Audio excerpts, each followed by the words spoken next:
আজকাল আমি নিজেকে সময় দিই। আজকাল আমি নিজেকে সময় দেই। ঘর ভাঙা চেয়ারে ধুলো জমেছে কিনা, পর্দার রং মলিন হয়েছে কিনা, বা সিঙ্কের থালা বাসন মাজার প্রয়োজন আছে কিনা, এসব নিয়ে আর মাথা ঘামাই না। কতদিন ধরে নিখুঁত সংসারের দায়িত্ব কাঁধে নিয়েছিলাম, কিন্তু একদিন বুঝলাম এই সংসার নিখুঁত করে তোলা আমার একার দায়িত্ব নয়। একসময় সব কিছু নিখুঁত রাখতে চেয়েছি। সকালের নাস্তা থেকে রাতের খাবার সবটাই যত্ন নিয়ে করেছি। তবে বিনিময়ে আমি কি পেয়েছি? একটা ক্লান্ত শরীর আর 3 দিন ভারী হতে থাকা একাকিত্ব। আমার কাছে কেউ জানতে চায়নি আমি কেমন আছি।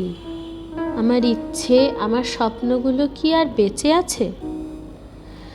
একসময় ভেবেছিলাম নিখুঁত গৃহিণী হলে সবাই আমাকে ভালোবাসবে, কিন্তু ভুল ভাঙতে দেরি হয়নি।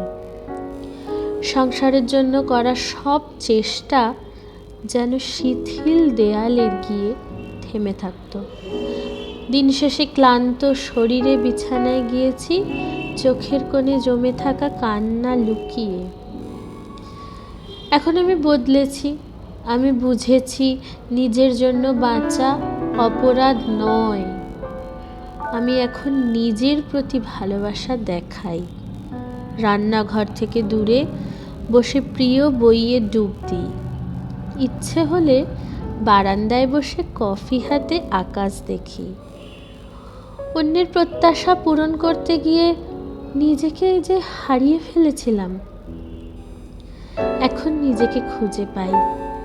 সংসার এখনো চলছে, কিন্তু এখন আর আমি নিখুঁত হওয়ার প্রয়োজনীয়তায় নামি না।